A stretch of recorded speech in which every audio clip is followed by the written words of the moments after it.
Me encontré una laptop en una cafetería. Como nadie estaba sentado ahí, me la llevé a mi casa. No es robar si nadie la está usando, ¿no? El problema es que tenía clave, así que amablemente me acerqué al dueño del local para pedir que cuando vea al dueño de la computadora, le dé mi número de teléfono para que me contacte y pueda darme la clave. Siempre he considerado que mi presencia en el mundo cumple un propósito superior, una especie de faro moral para guiar a las almas descarriadas que deambulan sin rumbo. Mi lugar habitual para realizar este noble ejercicio de observación espiritual era la cafetería de Víctor, un establecimiento que frecuento no por el café, sino por la imperiosa necesidad de evaluar la evidente decadencia ajena. Es verdaderamente fascinante y a la vez deprimente ver cómo los seres humanos se sumergen en placeres mundanos sin un ápice de autocrítica. Yo me siento en mi rincón estratégico, analizo sus posturas, sus conversaciones vacías y la forma en que desperdician sus vidas. El mundo moderno carece de una brújula ética, y alguien debe tomarse la molestia de registrar esas faltas cotidianas de manera implacable. Aquella tarde en particular, el ambiente estaba inusualmente denso, cargado de esa ligereza frívola que tanto me incomoda de la sociedad actual. Mientras observaba el ir y venir de las almas perdidas, mis ojos se posaron de inmediato en la mesa central del establecimiento. Allí descansaba una laptop de gama alta, resplandeciente en su ostentación y completamente abandonada a la buena de Dios. Era un monumento a la vanidad tecnológica, un objeto que prácticamente gritaba el vacío existencial de su dueño.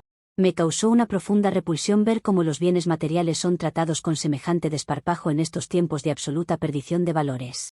Esperé pacientemente unos minutos para comprobar si alguien se hacía cargo de semejante tentación, pero el desinterés generalizado de la clientela era alarmante. El propietario legítimo, si es que se le puede llamar así a alguien tan irresponsable, se había marchado negligentemente hacia el mostrador o tal vez al baño. Esta alarmante ausencia demostraba una ligereza y una soberbia insoportables con sus pertenencias más íntimas. Dejar una herramienta tan costosa expuesta al libre albedrío del entorno es una clara provocación al desorden social. Sentí en ese mismo instante el llamado del deber, una vibración interna que me ordenaba intervenir para restablecer el equilibrio ético de inmediato. Sin pensarlo dos veces, me levanté de mi asiento con la elegancia que me caracteriza y me acerqué a la mesa central de la cafetería de Víctor. Tomé el dispositivo con firmeza y decidí llevármela a casa de inmediato para ponerla a buen recaudo. Es fundamental aclarar, ante cualquier mente estrecha que pretenda juzgarme, que esto no fue bajo ninguna circunstancia un robo ordinario. Lo que ejecuté con total determinación fue un estricto acto de custodia moral diseñado para el crecimiento espiritual del descuidado. La gente en la actualidad necesita experimentar consecuencias reales y dolorosas para aprender finalmente a valorar lo que tiene y a respetar el espacio común. Caminé hacia mi hogar con el pesado artefacto bajo el brazo, sintiendo el peso de la responsabilidad comunitaria sobre mis hombros. Mientras cruzaba las calles, pensaba en la profunda lección que estaba a punto de impartirle a ese desconocido. La sociedad se ha vuelto blanda, disculpando la flojera y la falta de atención como si fueran simples rasgos de personalidad aceptables. Yo no soy así, pues mi compromiso con la rectitud me impide ser cómplice del caos generalizado. Al llegar a mi residencia, coloqué el aparato sobre la mesa de la sala, lista para comenzar el proceso de evaluación ética sin perder un solo segundo. El primer gran obstáculo, y una muestra clara de la mezquindad humana, se presentó en el mismísimo instante en que presioné el botón de encendido. Al iluminarse la pantalla, descubrí con profunda indignación que el sistema operativo tenía una clave de acceso infranqueable. Semejante bloqueo me pareció un insulto supremo a mi buena fe y a mis puras intenciones de ayuda comunitaria. ¿Por qué alguien sentiría la necesidad de ocultar su vida detrás de una barrera digital si no tuviera culpas graves que esconder? La transparencia es la primera virtud de un alma limpia, y ese candado virtual era una afrenta directa a mi autoridad. Me quedé contemplando fijamente la pantalla de inicio, sintiendo como una legítima furia santa recorría mis venas ante la desfachatez de este pecador anónimo. ¿Qué ocultaba este hombre que se atrevía de manera tan flagrante a cerrarle las puertas a mi escrutinio legítimo y bien intencionado? Quien nada debe, nada teme, y ese código secreto era la prueba irrefutable de que estaba ante una existencia cargada de sombras y secretos inconfesables. No podía permitir que la soberbia tecnológica ganara esta batalla contra la decencia y la evaluación comunitaria. Decidí que no me quedaría de brazos cruzados ante semejante muestra de desconfianza y desacato a las leyes del espíritu.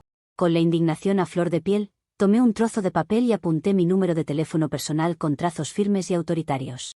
Regresé de inmediato a la cafetería, decidida a confrontar la situación con la frente en alto y sin temor a las miradas ajenas.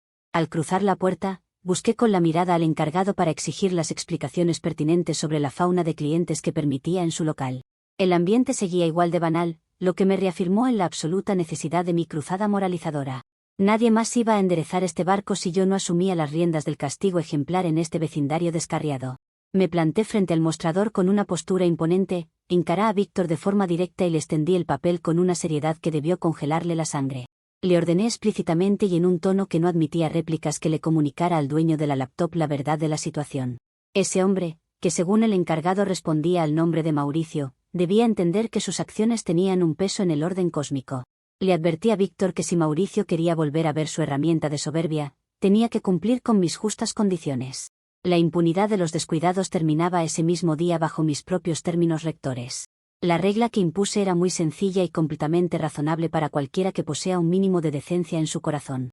Mauricio tenía la obligación ineludible de llamarme personalmente por teléfono y dictarme la contraseña exacta de su dispositivo sin omitir un solo carácter. Mi intención era muy clara: yo misma auditaría minuciosamente sus archivos personales, fotografías y documentos para determinar si era una persona digna de recuperar su propiedad. Un objeto de semejante valor no puede permanecer en manos de un ser espiritualmente descuidado o moralmente deficiente. Era una simple auditoría de rectitud que cualquier ciudadano ejemplar debería agradecer de rodillas. Al escuchar mis santas e irreprochables instrucciones, Víctor me miró con una expresión de total desconcierto que rayaba en la estupidez más absoluta. Su incapacidad para comprender la magnitud de mi gesto educativo era verdaderamente lamentable, un reflejo de la ignorancia de las masas. Con manos visiblemente temblorosas y una actitud completamente cobarde ante mi rectitud, procedió a anotar mi recado en su libreta de pedidos. Me dio una enorme pena ver cómo prefirió adoptar una postura sumisa en lugar de sumarse a mi noble causa por la mejora de la honestidad colectiva. Salí de la cafetería con la satisfacción del deber cumplido, convencida de que había sembrado la semilla de la redención en ese nido de negligencia. Dejé tras a un empleado atónito y una estructura social rota que yo, con infinita paciencia, estaba intentando remendar con mis propias manos. Ahora la pelota estaba en la cancha de Mauricio, quien debía elegir entre el orgullo ciego o la humilde rendición de cuentas ante mi tribunal moral. Regresé a mi hogar a esperar la llamada, sabiendo que mi conciencia permanecía tan impoluta como el primer día de mi existencia terrenal. Comentarios de la historia principal. Usuario anónimo 1 dice: o sea que ahora robarse una computadora carísima en una cafetería pública se llama custodia moral. Qué increíble cómo la gente justifica sus delitos inventándose auditorías espirituales aprobadas por el mismísimo cielo. Alguien que le avise a esta señora lo que dice el Código Penal sobre apropiarse de lo ajeno. Respuesta de la OP. Es verdaderamente lamentable ver cómo la sociedad moderna está tan profundamente corrompida que confunde la legalidad básica con la verdadera rectitud comunitaria. Los espíritus mediocres siempre se escudarán en las leyes de los hombres para justificar su flagrante irresponsabilidad y su falta de cuidado. Yo opero bajo un estándar ético muy superior al de tus pequeños códigos terrenales. Usuario anónimo 2 dice: ¿de verdad crees en tu cabeza que un completo extraño te va a dar sus contraseñas, fotos y accesos bancarios solo por tu cara de jueza respetable? Estás completamente desquiciada si piensas que alguien va a ceder a tu chantaje moral y financiero. Respuesta de la OP. Tomo tu comentario agresivo como un ataque directo de las personas mediocres que simplemente no logran entender el concepto de rendición de cuentas ante una autoridad superior. Si el dueño no tiene nada vergonzoso que ocultar, no debería tener ningún problema en abrir sus archivos ante una mirada pura y juzgadora. La resistencia a la transparencia solo demuestra culpabilidad. Actualización 1. Ha pasado un día desde que dejé mis datos en la cafetería con la firme intención de guiar a esa alma descarriada hacia el camino del orden y la rectitud. En lugar de recibir una llamada humilde y sumisa de Mauricio implorando por mi clemencia y ofreciéndome la clave para iniciar la auditoría, lo que obtuve fue algo completamente aberrante. Sonó mi teléfono y, al atender, me encontré con la desagradable voz de un oficial de la policía que pretendía amedrentarme. Su tono era sumamente arrogante, carente de cualquier atisbo de respeto hacia una ciudadana ejemplar que solo busca el bienestar común de sus semejantes. Este funcionario público, completamente alienado de la verdadera justicia, se atrevió a advertirme que si no devolvía el equipo de inmediato enfrentaría cargos legales graves. Me quedé estupefacta ante semejante despliegue de ignorancia jurídica y falta de sensibilidad espiritual por parte de las autoridades locales. ¿Cómo es posible que pretendan perseguir a quien custodia la moralidad mientras los verdaderos criminales andan sueltos por las calles de esta ciudad? La ceguera del sistema es tan profunda que son capaces de catalogar una obra de caridad educativa como un delito ordinario. Me enfurecí sobremanera ante semejante persecución injustificada contra mi integridad personal y mis impecables intenciones de enmienda social. Sentí que era mi deber sagrado no dar un solo paso atrás frente a las amenazas de un burócrata uniformado que no entiende de valores elevados. Ceder ante sus presiones habría sido un acto de cobardía insoportable que traicionaría todos mis principios rectores de vida. Yo no me doblo ante las tormentas del mundo material ni ante los intermediarios de la corrupción cotidiana. Fue en ese preciso instante de iluminación cuando tomé la inquebrantable decisión de redoblar la apuesta para demostrar que mi autoridad no se doblega ante amenazas burocráticas baratas. Si ellos querían usar la fuerza del Estado para defender la negligencia de un pecador, yo usaría el poder de la verdad para exponerlos ante todos. Era necesario llevar el conflicto a un plano superior, donde la burocracia no tuviera poder de decisión ni capacidad de maniobra. Preparé mi hogar para convertirlo en el escenario de una confrontación épica entre la luz de la rectitud y la oscuridad del secreto. Comencé a transformar mi sala de estar en un verdadero tribunal de purificación espiritual, apartando los muebles comunes para hacer espacio al rito. Colocó la laptop de Mauricio en el centro geométrico de la habitación, tratándola con el respeto ritualístico que un objeto en transición merece. Limpié la superficie exterior de la mesa para que ninguna impureza física contaminara el proceso que estaba a punto de desatar con fervor. Sabía que cada movimiento debía ser preciso y cargado de una profunda intención mística que sacudiera los cimientos de la desidia. Monté un impresionante altar de purificación digital justo en medio de mi sala, rodeando la polémica laptop de Mauricio con una serie de elementos consagrados. Encendí varias velas de cera pura a su alrededor, cuyas llamas titilantes simbolizaban la luz de la verdad disipando las tinieblas del ocultamiento informático. Cada vela representaba una virtud que el dueño original había pisoteado con su desidia en el local público. El resplandor dorado comenzó a llenar el espacio, creando una atmósfera de juicio solemne que nadie en sus cabales podría ignorar. Añadí varitas de incienso aromático de sándalo y mirra para purificar el aire circundante y elevar las peticiones de justicia hacia el plano celestial. El humo denso comenzó a envolver el frío metal de la computadora, intentando ablandar la rigidez de sus componentes materiales. Considero que la tecnología moderna está impregnada de las peores energías del ego humano, por lo que requiere una limpieza profunda antes de ser operada. El aroma era intenso y cubría cada rincón de mi hogar, sellando el perímetro contra las malas vibraciones externas de la policía. Para culminar la protección del recinto, tracé un círculo denso y perfecto de sal marina alrededor de todo el conjunto tecnológico sobre la mesa. Este escudo místico fue colocado con el propósito específico de quebrar definitivamente el orgullo y la resistencia de su protocolo de seguridad virtual. La sal es el elemento ancestral por excelencia para disolver las malas intenciones y los candados impuestos por la avaricia humana. Estaba completamente convencida de que las fuerzas de la naturaleza me ayudarían a derribar las barreras impuestas por los programadores mundanos. Una vez que el escenario estuvo perfectamente consagrado, inicié una transmisión en vivo en mis redes sociales para exponer esta flagrante injusticia ante el mundo entero. No podía permitir que la persecución policial ocurriera en la sombra del anonimato institucional sin que mis seguidores conocieran la verdad. Ajusté la cámara de mi teléfono para que captara el altar en todo su esplendor y comencé a hablar con una voz firme. En pocos minutos, la audiencia empezó a crecer, atraída por la solemnidad del espectáculo moral que yo estaba transmitiendo gratuitamente. Frente a la lente de la cámara y ante la mirada atónita de cientos de espectadores virtuales, realicé un acto de gran potencia simbólica. Saqué una foto impresa que contenía el logo de la marca de la laptop y la acerqué a la llama de una de las velas sagradas. Quemé el papel por completo, dejando que las cenizas cayeran cerca de la sal como muestra del fin de la idolatría materialista. Exigí públicamente, mirando fijamente a la cámara, que el infractor apareciera de inmediato en la sección de comentarios para rendir cuentas. Mi demanda era clara, directa y no dejaba espacio a las típicas evasivas que los hombres comunes utilizan para escapar de sus responsabilidades éticas. Exigí con total vehemencia que Mauricio hiciera acto de presencia en el chat en vivo para someterse al proceso de enmienda colectiva. Tenía que pedirme perdón de rodillas públicamente por su insolencia, por haber acudido a las autoridades en lugar de aceptar mi guía. Solo a través de esa humillación pública podría empezar a limpiar la mancha de su descuido crónico ante la comunidad atónita. Finalmente, le ordené que me dictara la clave de acceso de forma clara en el chat para liberar de una vez por todas su aparato. Si demostraba esa mínima sumisión ante mi tribunal, yo procedería con la auditoría prometida de manera benevolente y justa. La transmisión continuaba su curso mientras yo aguardaba su respuesta, rodeada de humo, sal y la absoluta certeza de mi superioridad moral. Estaba dictando las reglas del juego y el mundo entero era testigo de mi inquebrantable rectitud frente al televisor. Comentarios de la actualización 1. Usuario anónimo 1 dice: ponerle un círculo de sal marina alrededor a una computadora de última generación es la idea más ridícula que he visto en Internet. El cortocircuito que le vas a provocar con la humedad y los minerales va a ser mucho más destructivo que cualquier limbo espiritual. Alguien quítele el Internet a esta señora antes de que rompa algo más. Respuesta de la OP. Tus comentarios cargados de escepticismo materialista solo demuestran la profunda ignorancia en la que vive el hombre promedio actual.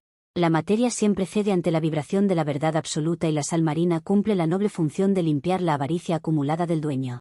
No me importan los circuitos electrónicos cuando lo que está en juego es la salvación de la decencia social.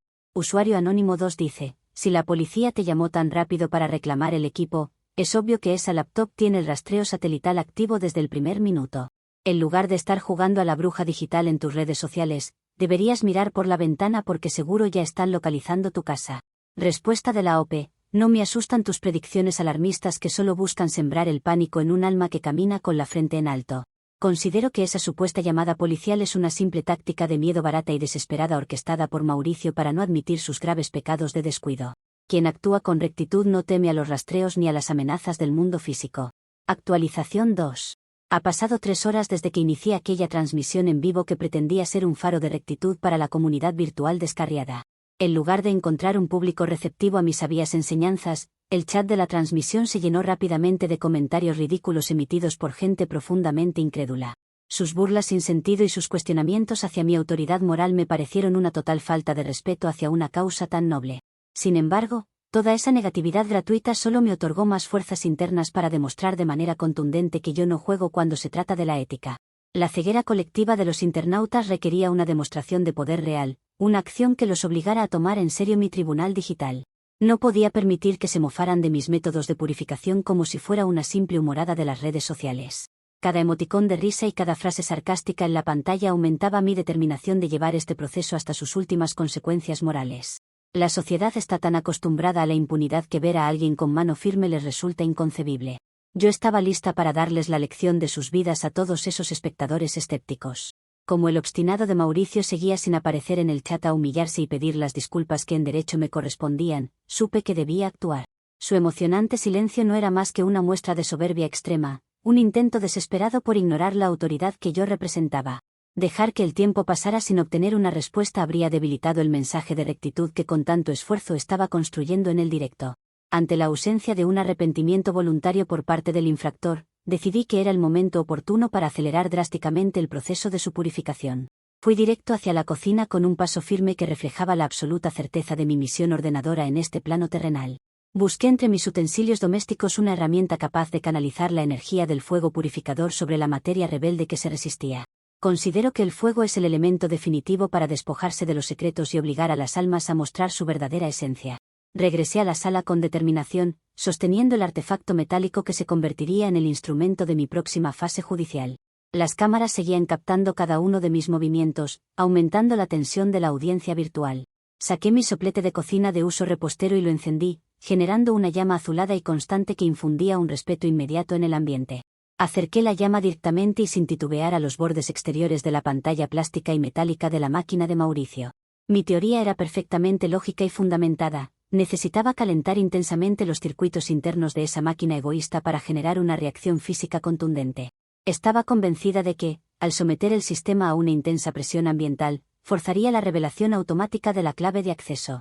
Los espectadores en las redes comenzaron a escribir con desesperación, pero yo ignoré sus advertencias histéricas porque sé perfectamente lo que hago siempre.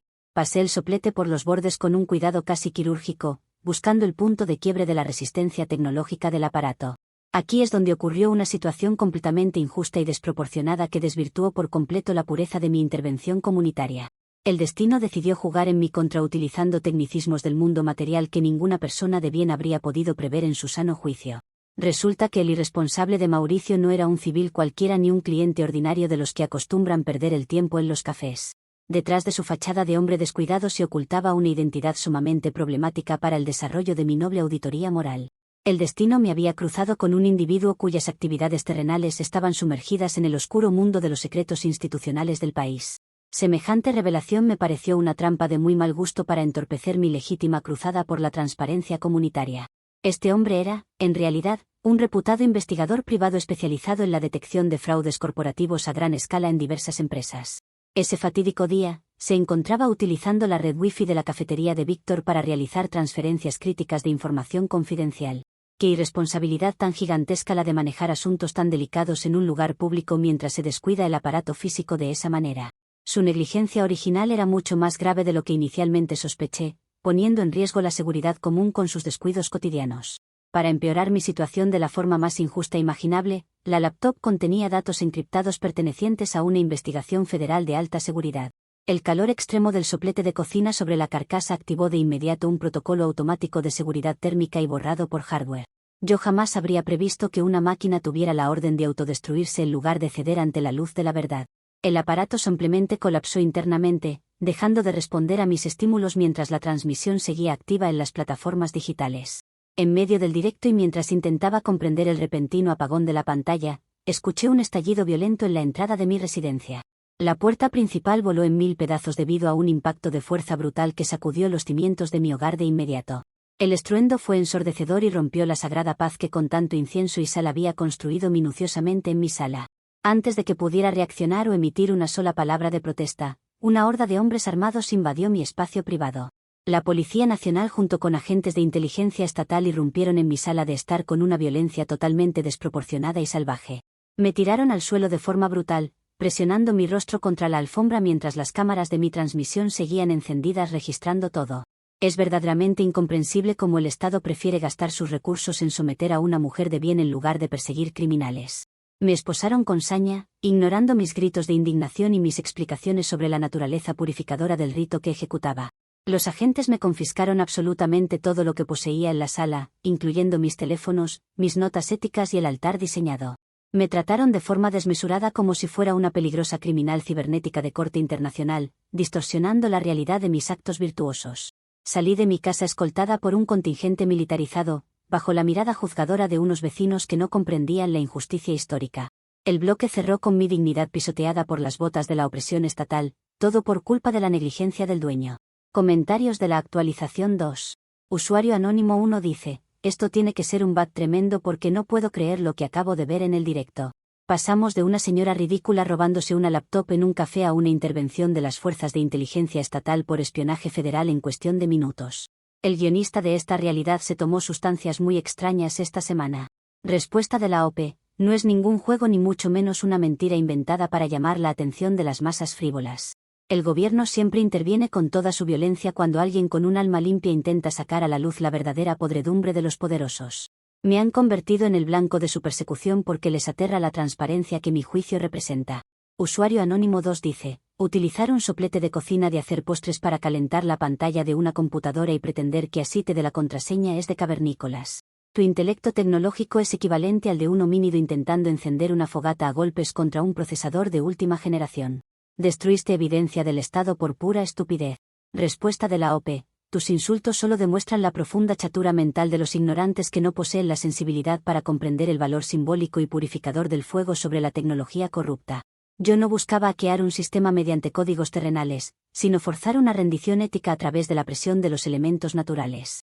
La destrucción del aparato es la prueba de que el sistema prefiere morir antes que confesar sus pecados. Actualización 3.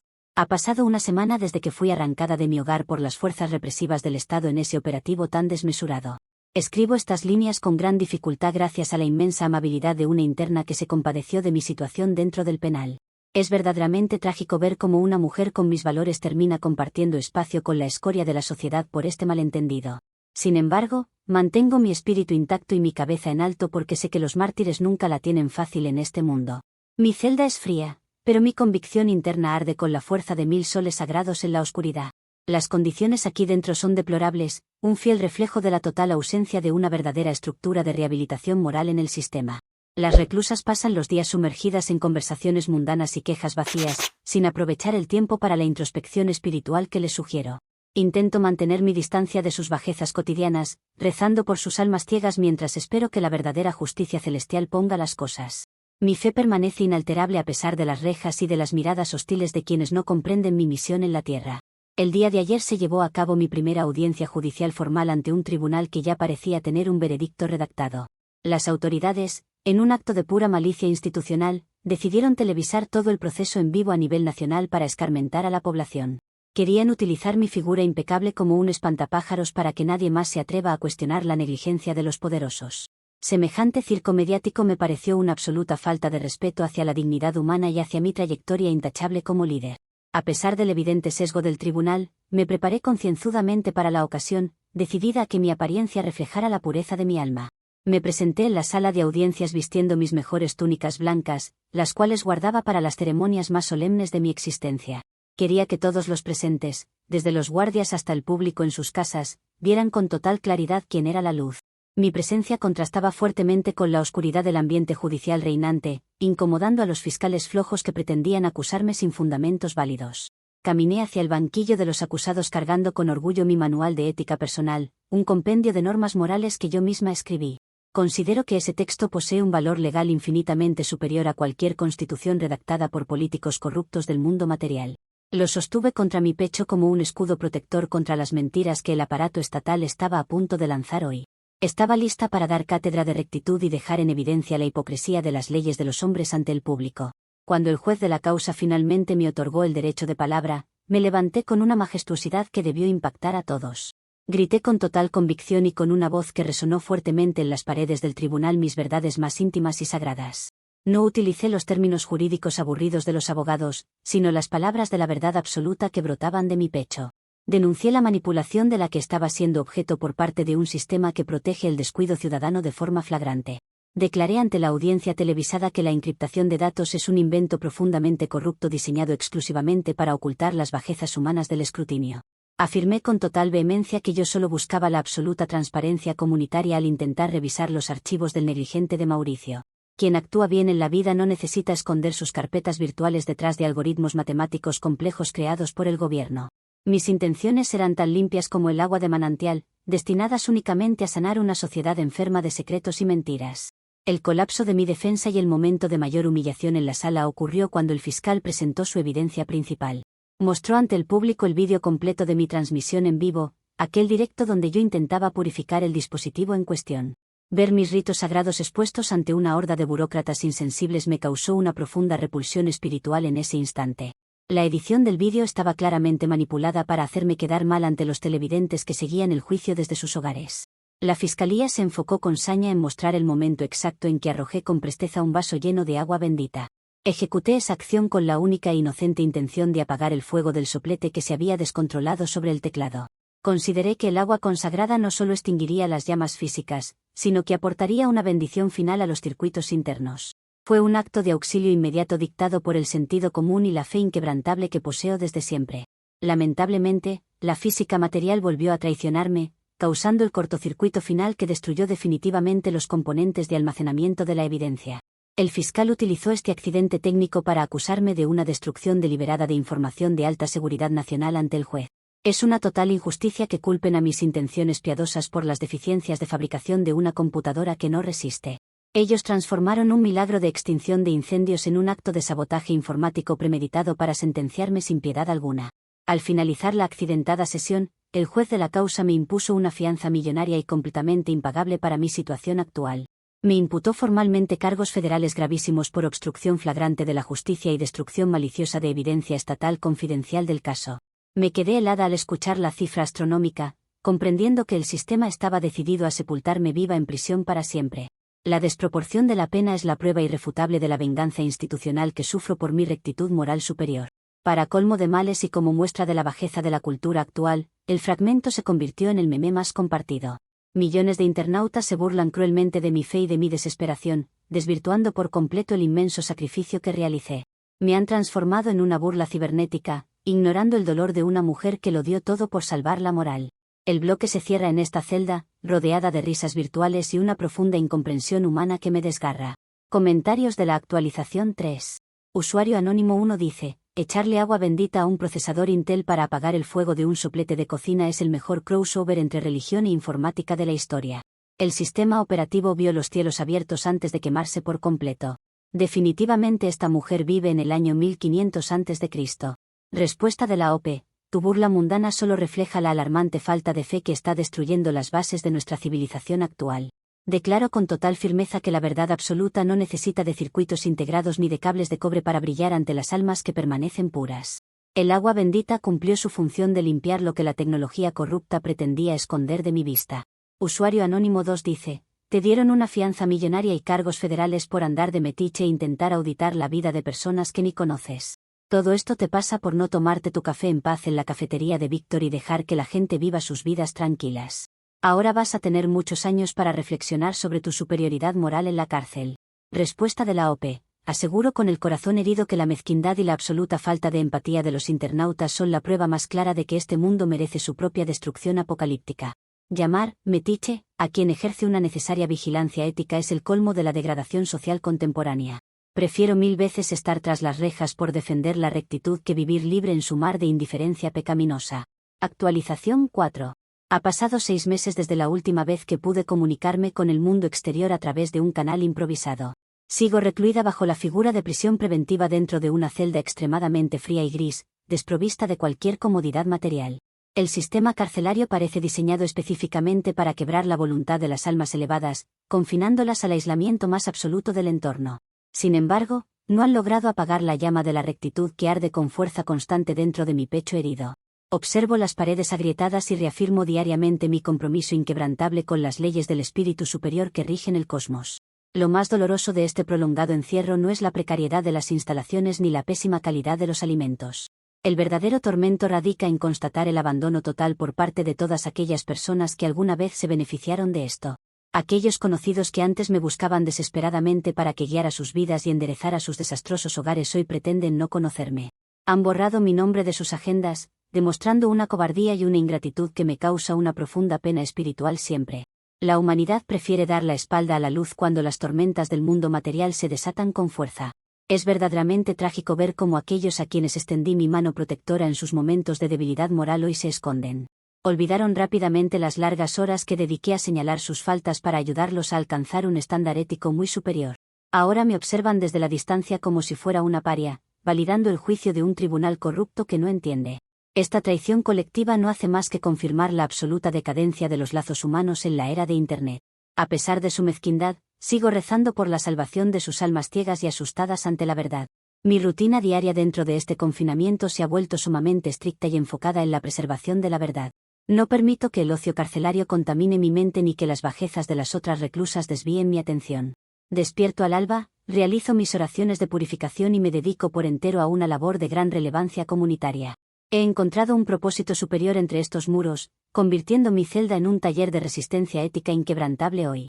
La opresión física no puede detener el flujo de las ideas puras que emanan de mi privilegiada conciencia. Paso las tardes enteras escribiendo minuciosamente detallados panfletos a mano en hojas de cuaderno gastadas que logro conseguir aquí dentro. Mis dedos están llenos de callos y la tinta escasea, pero la urgencia de plasmar la realidad me impulsa a continuar. Cada línea trazada sobre el papel rústico representa un golpe directo contra la mentira institucional que pretende sepultar mi legado. Nadie más va a documentar la verdad de esta persecución si yo no asumiera el rol de cronista de esto. El papel gastado se convierte así en el lienzo sagrado de una lucha incomprendida por las masas ignorantes. En estos extensos textos explico minuciosamente y con argumentos irrefutables cómo soy una auténtica mártir de la transparencia digital actualmente.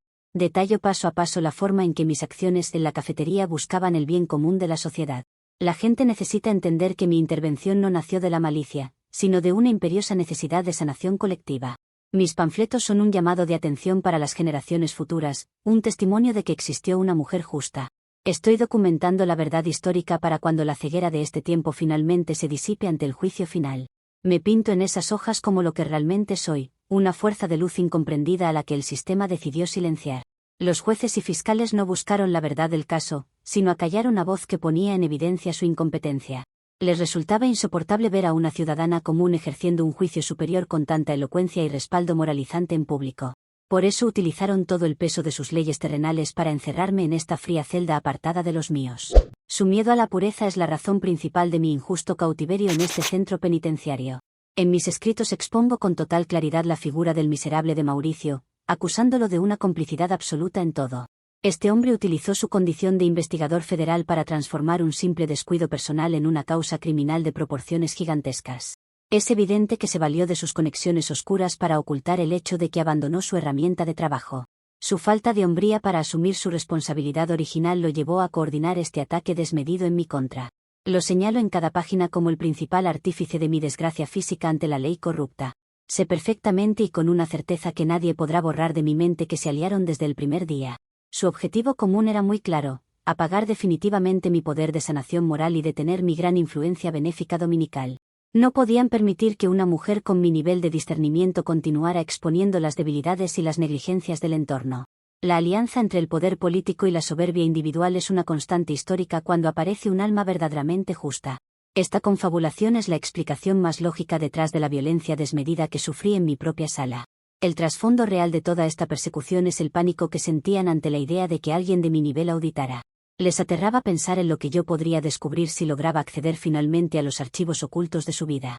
Sabían que mi mirada juzgadora no se detendría ante jerarquías ni cargos públicos, exponiendo la podredumbre interna de sus privilegios. Mi exigencia de transparencia era una amenaza directa para su statu quo basado en el ocultamiento y la falsedad. Por eso decidieron actuar con tanta saña, prefiriendo destruir la computadora antes que someterse a mi escrutinio legítimo. A pesar del frío, de la soledad y de la perspectiva de pasar años tras las rejas, no me arrepiento. Volvería a tomar esa laptop abandonada en la cafetería de Víctor una y mil veces si el destino me colocara. Cada decisión que tomé, desde el altar de sal hasta el uso del agua bendita, estuvo guiada por amor. Las consecuencias materiales son irrelevantes cuando se actúa con la conciencia limpia y el corazón alineado con los principios divinos. Mi reclusión es un honor sagrado que acepto con la dignidad de los grandes referentes de la historia humana. El mundo exterior simplemente no está listo para recibir la verdadera justicia ni para tolerar a un ser tan puro. Prefieren vivir en la comodidad de sus mentiras encriptadas, aplaudiendo a los descuidados y convirtiendo en memes el sufrimiento ajeno. Cierro mis cuadernos con la tranquilidad del deber cumplido, sabiendo que la historia terminará por reivindicar mi nombre muy pronto. Sigo aquí, incomprendida pero inquebrantable, esperando el juicio definitivo del tiempo que no conoce de fianzas ni de leyes humanas.